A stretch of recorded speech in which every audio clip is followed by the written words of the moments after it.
नमस्कार, मैं हूं मृगेंद्र पांडे और आप देख रहे हैं बहुत चर्चा है। छत्तीसगढ़ में यूसीसी को लेकर बहुत चर्चा है। यूसीसी को लेकर राज्य सरकार ने 5 सदस्यीय कमेटी बना दी है। कमेटी में बहुत सारे दिग्गज लोगों को शामिल किया गया है, जिन लोगों ने अलग अलग राज्यों में यूसीसी को लेकर बिल बनाया है। लेकिन कमेटी के गठन के साथ ही कांग्रेस और बीजेपी के नेताओं में वार पलटवार शुरू हो गया है। कांग्रेस के नेताओं ने बहुत सारे सवाल खड़े किए हैं। प्रदेश कांग्रेस अध्यक्ष दीपक बैज ने कहा कि यूसीसी के कारण आदिवासियों को दिक्कत होगी, आदिवासी क्षेत्रों में जो कानून है उस पर प्रभाव पड़ेगा। बीजेपी आदिवासियों का विरोध कर रही है, आदिवासियों के हित की अनदेखी कर रही है। वहीं बीजेपी में मुख्यमंत्री विष्णुदेव साय ने भी कहा कि सबका ध्यान रखा जाएगा और अन्य नेताओं ने भी कहा। लेकिन सबसे बड़ा सवाल यही है कि क्या यूसीसी से प्रदेश के आदिवासियों का नुकसान होगा। 32% आबादी आदिवासी वर्ग की है, विधानसभा में 29 सीटें हैं। ऐसे में क्या यूसीसी को लेकर आदिवासियों का क्या रुख रहेगा, कांग्रेस और बीजेपी क्या सोचती है, इन्हीं सब पर बात करेंगे। सबसे पहले हमारी ये रिपोर्ट देखिए, फिर चर्चा को आगे बढ़ाएंगे।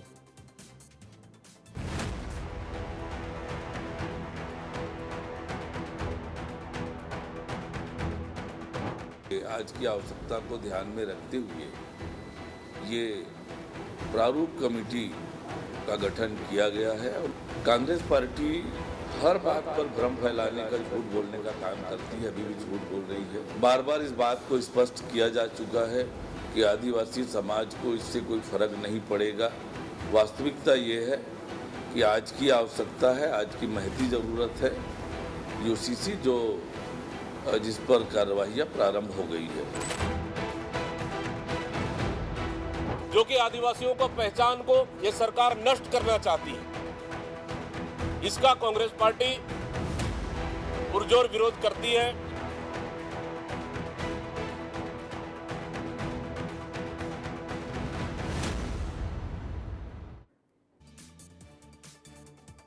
तो यूसीसी को लेकर जो चर्चा चल रही है उस पर आज हम विस्तार से बात करेंगे। हमारे साथ भाजपा का पक्ष रखने के लिए विधायक नीलकंठ टेकाम जी हैं, कांग्रेस का पक्ष रखने के लिए प्रदेश प्रवक्ता शिव सिंह ठाकुर जी हैं और वरिष्ठ पत्रकार बाबूलाल शर्मा जी हैं। चर्चा की शुरुआत नीलकंठ जी आपसे ही करूंगा। बस्तर में आदिवासी बहुल क्षेत्र है, आप भी आदिवासी वर्ग से आते हैं। कांग्रेस का आरोप है कि आदिवासियों की जो पहचान है, संस्कृति है, शादी विवाह की परंपरा है, यूसीसी लागू होने से उस पर अटैक होगा, उस पर आदिवासियों को दिक्कत होगी। क्या आपको भी लगता है इस तरह की दिक्कत होगी यूसीसी लागू होने से? दिक्कत कुछ नहीं होगी, दिक्कत केवल कांग्रेस को है।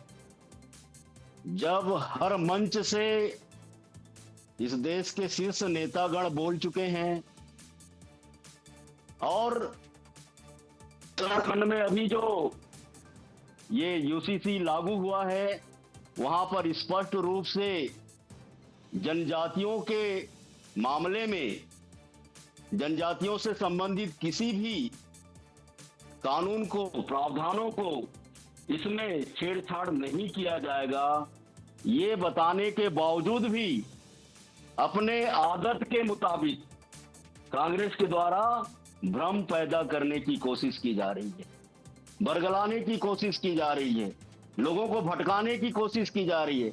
जबकि स्पष्ट रूप से बताया जा रहा है कि आदिवासियों के किसी भी मौलिक अधिकार को, उनके संपत्ति के अधिकार को, उनके विवाह पद्धति को, उनके जन्म संस्कार को, उनके मृत्यु संस्कार को, उनके जो है संपत्ति को लेकर के जो नियम बने हुए हैं, भू राजस्व संहिता में जो प्रावधान बने हुए हैं 5th शेड्यूल इलाके के लिए, उन पर यूसीसी जो है लागू नहीं होगा। इसलिए मैं आपके चैनल के माध्यम से समस्त श्रोतागण को ये कहना चाहता हूं कि कांग्रेस के बहकावे में आने के बजाय अभी हमारे छत्तीसगढ़ राज्य में जो प्रारूप समिति बनी हुई है, उनके क्या सुझाव आ रहे हैं, उनके द्वारा किन किन मुद्दों को इसमें शामिल किया जा रहा है, वास्तव में उसमें आदिवासियों के लिए बने हुए किसी प्रावधान को मर्ज करने की बात कही गई है क्या,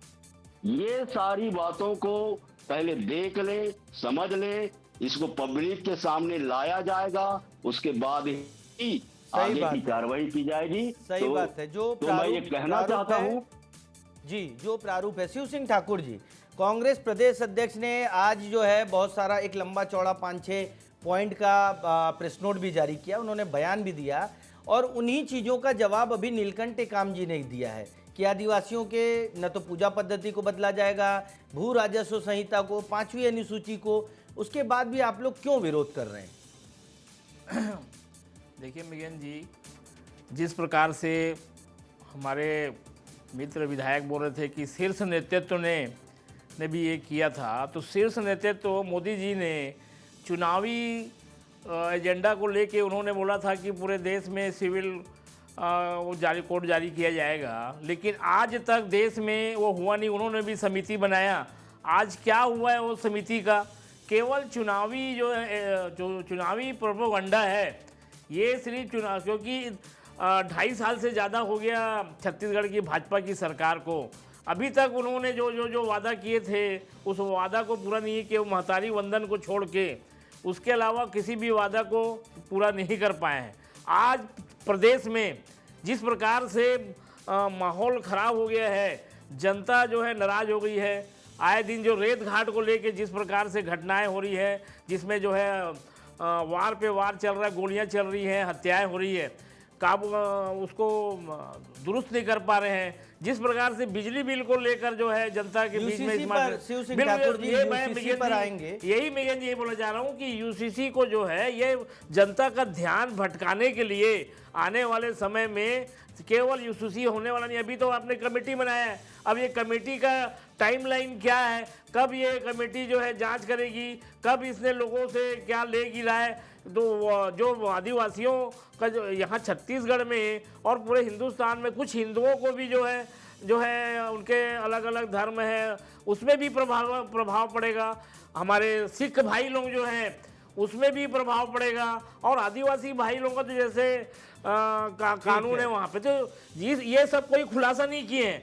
केवल चुनावी प्रोपेगेंडा है कि जनता का ध्यान जिस प्रकार से जो बाबूलाल शर्मा जी, क्या आपको भी लगता है कि जो यूसीसी लाया जा रहा है, कमेटी बनाई जा रही है, वो सिर्फ चुनावी प्रोपेगेंडा है या कुछ सुधार को लेकर ये किया जा रहा है? और दूसरा सवाल इसी में रहेगा कि क्या आदिवासियों को इस नए कानून, नए बिल के आने के बाद क्या आदिवासियों को नुकसान उठाना पड़ेगा, दिक्कत होगी? आप महसूस करते हैं ऐसा? ये प्रश्न है। जी आपसे प्रश्न है। देखिए, आदिवासी वर्ग पर संवैधानिक रूप से हिंदू विवाह अधिनियम और हिंदू उत्तराधिकार अधिनियम लागू नहीं होता।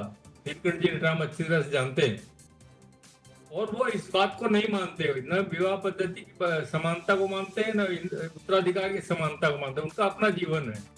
जल जंगल जमीन से जुड़े हुए आदिवासी जो हैं, पढ़े लिखे आदिवासियों की बात अलग है, लेकिन जो जल जंगल जमीन से जुड़े हुए आदिवासी आज भी हैं, जो जंगल में रहते हैं, उनके जीवन पद्धति अपने तरीके की है, उनके अपने विवाह के तरीके हैं, अपने उसके जो कहना चाहिए कि जड़, जोरू और जमीन, 3 चीजों के लिए संविधान बना है। तो जड़ मतलब जमीन, जड़ जेवर जमीन, सारी चीजों में जो है न वो जेवर कभी चांदी सोने के चक्कर में पड़ते हैं जो जंगल में रहते हैं, न लेडीज को अपने साथ बहुत दिनों तक रखते हैं, बदल देते हैं कई बार, और जो है जमीन जो है कहीं भी जो है एक जगह नहीं पकड़ते। अब सवाल आता है वो मानते नहीं जब नियम नीतियों को, तो आप उस पर लागू बराबरी में कैसे लाएंगे? हिंदू अधिनियम कैसे लगाएंगे? सबसे बड़ी बात। और अभी टेकाम जी ने एक बात कही, ये साफ कर दिया गया है कि लागू नहीं होगा आदिवासियों के ऊपर में, तो समान नागरिक अधिकार कैसे लागू होगा? फिर जब साफ कर दिया गया कि आदिवासियों को लागू नहीं होगा, तो समान नागरिक अधिनियम कैसा होगा? और दूसरी बात कह रहे हैं कि समिति क्या कहती है, क्या बताती है, क्या निर्णय लेती है, उसको देखना चाहिए, देखने के बाद बोलना है। दोनों चीज बोल रहे हैं। एक तरफ तो वो साफ कहते हैं कि ये आदिवासियों पर लागू नहीं होगा, ये सब चीजों को छोड़ दिया जाएगा, विवाह पद्धति, उत्तराधिकार पद्धति, सारी पद्धतियों को जैसा है वैसा ही रहने दिया जाएगा। दूसरी तरफ कहते हैं समिति क्या निर्णय लेती है, क्या बात कहती है, उसको देखना होगा। दोनों बातें हैं।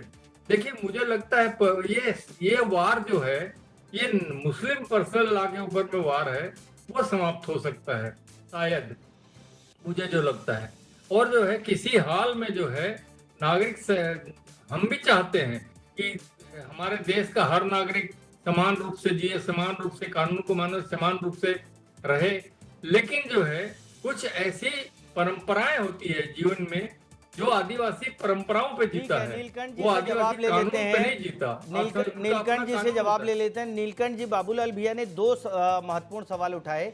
एक तो आपने कहा कि समिति की राय आने के बाद साफ हो जाएगा कि किन किन चीज़ों की अनुशंसा करती है। मैं भी उससे सहमत हूं कि समिति की राय आने के बाद एक बार फिर हम लोग चर्चा करेंगे। लेकिन जो शादी का कानून है या जो शादी के तरीके हैं आदिवासियों के, आप अच्छी तरीके से और ज़्यादा अच्छी तरीके से समझते हैं, क्या यूसीसी में अगर यूनिफाइड सिविल कोड लगेगा तो मुस्लिम पर्सनल लॉ और आदिवासियों के शादी विवाह, इन सब चीज़ों को खत्म किया जाएगा और एक कानून आएगा, या फिर आदिवासियों को पूरी तरह ये शादी विवाह और ज़मीन के मामले, सामुदायिक वनाधिकार पट्टा जो कांग्रेस भी उठा रही है, इन सब से छूट मिलेगी?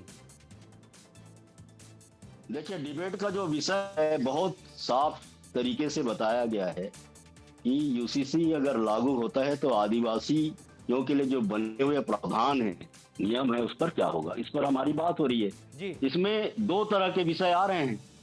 एक तो आदिवासी है जिसके बारे में स्पष्ट है कि यूसीसी के माध्यम से आदिवासियों के लिए जो भारत के संविधान के अनुच्छेद 342 के तहत और अनुच्छेद 66 के प्रावधान के तहत जो परिभाषित किए गए हैं, उनके लिए जो नियम, कानून और प्रावधान बनाए गए हैं, उनको बिल्कुल भी टच नहीं किया जाएगा। इसके अलावा जो अन्य जाति, धर्म और समुदाय के लोग हैं, जिनके अभी वर्तमान में अलग अलग प्रकार के नियम और कानून का पालन हो रहा है, चाहे उत्तराधिकार नियम के बारे में हो, चाहे विवाह के बारे में हो, चाहे संपत्ति के मामले में हो, तो उन सब के बारे में जो प्रारूप समिति है वो क्या सुझाव देती है, मैं ये कह रहा हूं कि उसको पहले देख लिया जाए। उसके बाद जो चिंता हमारे कांग्रेस के माध्यम से और हमारे प्रबुद्ध जन के माध्यम से हो रही है, उस पर जो है टीका टिप्पणी हो, ठीक है, उस पर जो है मैं बहस हो, एक सवाल तो और ज्यादा ठीक करूंगा। है। नीलकंठ जी, आपसे एक सवाल और करूंगा। कांग्रेस कह रही है कि आदिवासियों के जमीन के जो सामुदायिक अधिकार पट्टे हैं, उसका सामुदायिक अधिकार का हनन तो नहीं होगा, और दूसरा 5वीं अनुसूची में जो अधिकार दिए गए हैं, क्या उसको तो कम नहीं कर दिए जाएंगे? नीलकंठ जी। बिल्कुल नहीं किए जाएंगे, बिल्कुल नहीं किए जाएंगे। जो 5वीं अनुसूची क्षेत्र में पीएसआ कानून के माध्यम से और वनाधिकार, सामुदायिक वनाधिकार पत्र के जो नियम बने हुए हैं, उनको किसी भी हालत में आदिवासियों के मामले में नहीं छेड़ा जाएगा। ठीक है, बाबूलाल भी आप कुछ ये बहुत बोलना चाह रहे स्पष्ट थे, आप जवाब दे दीजिए, फिर मैं शिव सिंह ठाकुर जी के पास आऊंगा। मैं पूछ रहा था, जब 5वीं बोला आपने, 6वीं के बारे में भी पूछ लीजिए, पेशा कानून के बारे में भी पूछ लीजिए कि इसका क्या होगा। नहीं, वो कह रहे हैं कि पेशा कानून पर छेड़छाड़ नहीं होगी, वो कह रहे हैं। शिव सिंह ठाकुर जी, जब चीज़ें स्पष्ट है उसके बाद भी कांग्रेस लगातार भ्रम की स्थिति पैदा करना चाह रही है। आपके प्रदेश अध्यक्ष आदिवासी वर्ग से आते हैं, बस्तर में आपके विधायक भी हैं, तमाम है, सरगुजा में आपके फिलहाल कोई विधायक नहीं है आदिवासी वर्ग से, लेकिन क्या नहीं लगता कि कांग्रेस जो है पूरे इस यूसीसी के मामले को लेकर गुमराह कर रही है आदिवासियों को? देखिए मिगन जी, कांग्रेस जो है भारतीय जनता पार्टी के द्वारा जो यूसीसी की जा रही है, उस पर भ्रम की स्थिति पैदा हो रही है। एक तरफ ये जो है आदिवासी भाइयों को जो पेशा कानून है और उनके जो धार्मिक शादी विवाह है, उन सब चीज़ों के बारे में खुलकर अभी तक नहीं बोल रही है, केवल कमेटी बनाई है। ये कमेटी किससे राय लेगी? कमेटी को जो है जनता से पहले राय लेना चाहिए। हमारे मीडिया कर्मियों, मीडिया के जो अपने पत्रकार भाई हैं, मीडिया जो विभाग है, इन लोगों से पहले राय लेना चाहिए। ये किससे राय लेंगे, ये अभी तक स्पष्ट नहीं हुआ है, किस राय पे ये करेंगे। कमेटी जो है केवल भारतीय जनता पार्टी सरकार जो कमेटी अपनी राय दे देगी, क्या उससे करेंगे? तो उसकी ज़रूरत ही नहीं थी ये सब बनाने की, सीधा जो है यूसीसी लागू कर देना था। लेकिन इस प्रकार से कमेटी बना के, अभी 2 साल बाद चुनाव होने वाला है, तो ये कमेटी का जो है टाइमलाइन क्या है? कब ये अपने निर्णय लेगी, कब ये सुझाव देगी, और उसके बाद आने वाले सालों में चुनावी प्रक्रिया आ जाएगा, ये ठंडे बस्ते में डाल देंगे। तो कुल मिलाकर ये जो है केवल चुनावी प्रोपगंडा है। ये जिस प्रकार से छत्तीसगढ़ में लाइन ऑफ ऑर्डर और जो भी घटनाएं हो रही हैं, उस सब चीज़ों से जनता का ध्यान भटकाने के लिए मृगेन जी ये किया जा रहा है। इनको अगर इनकी मंशा रहती तो ये शुरू में जैसी इनकी सरकार बनी थी, जिस प्रकार से इन्होंने एक ही वादा इन्होंने पूरा किया है, जो मतारी वंदन चलिए, का, कम से कम एक वादा आपके हिसाब से तो पूरा किया। जब आपकी सरकार थी तो बीजेपी कहती थी एक भी वादे पूरे नहीं जो किए। पूरा जो उन्होंने किया था वो पूरा नहीं किया। घुमा फिरा के बहुत सारे लोगों को हितों को कुठाराघात किया गया। अभी महिला महतारी वंदन का नया फॉर्म जमा हो रहा है। बाबूलाल शर्मा जी, कांग्रेस ये भी कह रही है कि जो बस्तर है, बस्तर में नक्सलवाद खत्म हुआ है और वहाँ बड़े पैमाने पर माइनिंग करना चाहती है बीजेपी, इसलिए ये यूसीसी ला रही है जिससे आदिवासियों के अधिकार कमजोर हों और माइनिंग का रास्ता खुल जाए। आपको क्या ऐसा लगता है? देखिए, ऐसा तो मुझे नहीं लगता, लेकिन ये जरूर लगता है कि जवाब जो है गोलमोल आ रहा है भाजपा की तरफ से। या जब कह रहे हैं कि किसी चीज से छेड़छाड़ नहीं की जाएगी, तो फिर समान अधिकार कहाँ हुआ? फिर तो उनका अधिकार अलग हो गया ना। जो ऑलरेडी है वही अधिकार उनके पास अगर हैं, तो समान नागरिक संहिता कहाँ हुई? वो अधिकार तो नहीं हुए। तो ये जो गोलमोल जवाब है, इसमें वास्तविक मंशा क्या है माने सरकार की, केंद्र सरकार की, ये समझ के बाहर है। और निश्चित रूप से जो एक समिति गठित हुई है, सिर्फ एक बात बिल्कुल सही कही कि किस स्तर पे जाकर के जानकारी लेगी, किस स्तर पे बातचीत करेगी, क्या पेशा कानून पे निर्णय आएगा, क्या छठवीं अनुसूची पे चर्चा हो पाएगी कि कैसे छठवीं अनुसूची को हटा दिया जाएगा, क्या वो बात खत्म हो जाएगी, क्या समान नागरिकता हो जाएगी, क्या जैसे इस तरफ चलता है वैसे ही उस तरफ भी चलेगा क्या बस्तर क्षेत्र में? और बस्तर क्षेत्र में जो कानून आप जो कह रहे हैं, बिल्कुल आपकी शंका सही है कि उनके अधिकार कम कर देंगे क्या? छठवीं अनुसूची में वहां के लोगों को अधिकार है कि वो पूछ सकते हैं यहाँ लगे कोई चीज या न लगे, वो खत्म कर देंगे क्या? ये सारे प्रश्न जो है, इनका जवाब जो है नहीं आ रहा है ठीक से। इसका जवाब मैं अगर ये बात आ जाए, नीलकंठ जी से ले लेता हूँ। विधायक जी, आपने बाबूलाल भैया की बात सुनी, और दूसरा जो मैं सवाल उनसे किया, इसका अगर स्पष्ट कर दें आप कि ये कमेटी किन लोगों से राय लेगी। सिलसिलेवार मैं जवाब दे देता हूँ। जी। पहला जवाब तो ये है जो हमारे कांग्रेस के साथी ने उठाया है, भारतीय जनता पार्टी जो कहती है उसको करके दिखाती है, और उसका जीता जागता उदाहरण छत्तीसगढ़ के संदर्भ में हम देखें तो नक्सलवाद है, पहली बात। दूसरी बात है 18 लाख लोगों को पक्का मकान आवास देने की बात है। तीसरी बात, जो माताओं को 1000 रुपया का महतारी वंदन योजना की देने की बात है। चौथी बात, 3100 रुपया में धान खरीदी की बात है।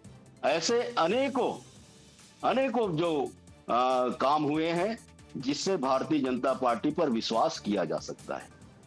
दूसरी बात जो आदरणीय शर्मा जी उठा रहे हैं कि समान नागरिकता संहिता फिर हुआ क्या, तो मैं बताना चाहता हूं कि इस राज्य में 3 करोड़ से ज्यादा की जनसंख्या में लोग रहते हैं, और इसमें से लगभग 1 करोड़ जो है आदिवासी लोग रहते हैं।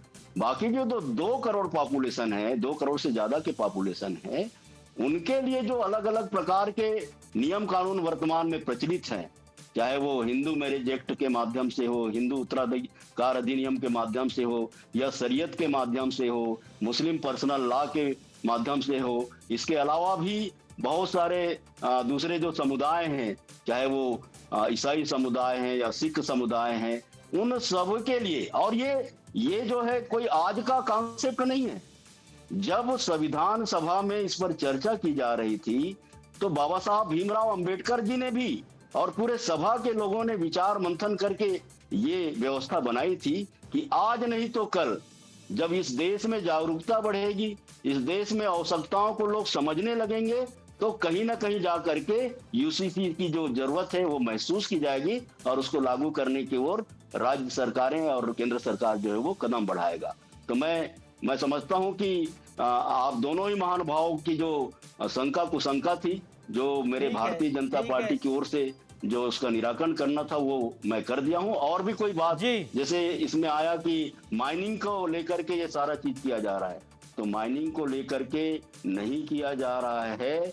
इसमें तो पेशा कानून में ग्राम सभा सबसे सशक्त संस्था होती है। उसके अनुमति, उसके सहमति के बगैर किसी भी प्रकार के वहां पर ना तो माइनिंग किया जा सकता है, ना तो वहां पर ठीक है बाबूलाल भैया, आपने तो नीलकंठ जी की पूरी बात भ्रम सुनी और ये शंका जो है हमको दूर करना चाहिए और एक सकारात्मक सोच के साथ। और भी जो सुझाव है, अभी तो आपने इतना जल्दी जो है ये आपने ये चैनल के माध्यम से पब्लिक को जोड़ने का काम किया है।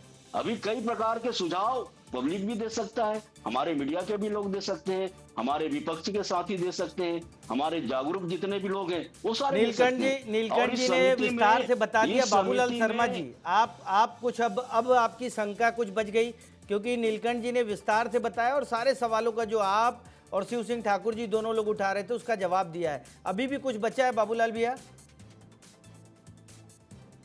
अंबेडकर साहब ने विवाह अधिनियम और उत्तराधिकार अधिनियम आदिवासियों के लिए जो है वो बात कही थी, जो नीलकंठ टेकाम जी ने कही, सामान्य रूप से नहीं कही थी। उन्होंने कहा था कि जब वक्त आएगा तो आदिवासी आज जंगल में रहते हैं, वो आगे बढ़ेंगे, आगे बढ़ करके जो है वो सोचेंगे, पढ़े लिखे होंगे, तो फिर जो है विचार करके इस पर बातचीत होगी। लेकिन आज भी आदिवासी जंगल में रह रहे हैं, बहुत विचित्र स्थिति में रह रहे हैं। आपको भी पता है, मुझे भी पता है, टेकाम जी को भी पता है। आज भी आदिवासी बहुत ज्यादा पढ़े लिखे लोग नहीं हैं, इसलिए जो है आज वो समय नहीं आया है। और ये तय है कि अगर आप समान नागरिक अधिकार की बात करते हैं, संविदा की बात करते हैं, तो निश्चित रूप से आदिवासी अलग नहीं हो सकता। कहीं न कहीं आदिवासी भी इसके घेरे में आएगा और 6वीं अनुसूची में जो अधिकार प्राप्त हैं उनको, 5वीं अनुसूची और 6वीं अनुसूची में जो अधिकार प्राप्त है आदिवासियों को, वो कहीं गफलत में न पड़ जाएं, इस बात की शंका जनता के बीच बनेगी, ये तय है। ये मान के चलिए कि इसमें शंका बनेगी और कांग्रेस इसीलिए इस बात को उठा रही है। जी ठीक है। शिव सिंह ठाकुर जी, एक फाइनल कमेंट आपका लूंगा मैं। नीलकंठ जी ने बहुत विस्तार से बताया आपकी सारी शंका का समाधान, अब भी कुछ बच गया? जी बिल्कुल मेन जी, धार्मिक और सामाजिक जो है ना भावना भड़का के ये फिर से जो है चुनावी जो है चुनाव जीतना चाहते हैं। ये इसी प्रकार से चुनाव जीतते हैं, धार्मिक और सामाजिक भावनाएं फिर भड़काना चाह रहे हैं। ये यूसीसी से जो है प्रदेश में एक बार फिर से धार्मिक और सामाजिक जो है भावनाएं भड़केगी और उसका फ़ायदा ये उठाएंगे और चुनाव जीतने का प्रोपगंडा ये पूरी तैयारी कर रहे हैं। यही इनका यूसीसी है, इनकी पूरी मंशा नहीं है, नहीं तो ये 2 साल पहले करके अभी तक इनको कर देना था। तो ये केवल धार्मिक भावनाएं और सामाजिक जो रीति नीति है उसको भड़का के फिर से चुनाव में जीतना चाहते हैं और उसके बाद जो है भाई भाई को उड़ाना चाहते हैं।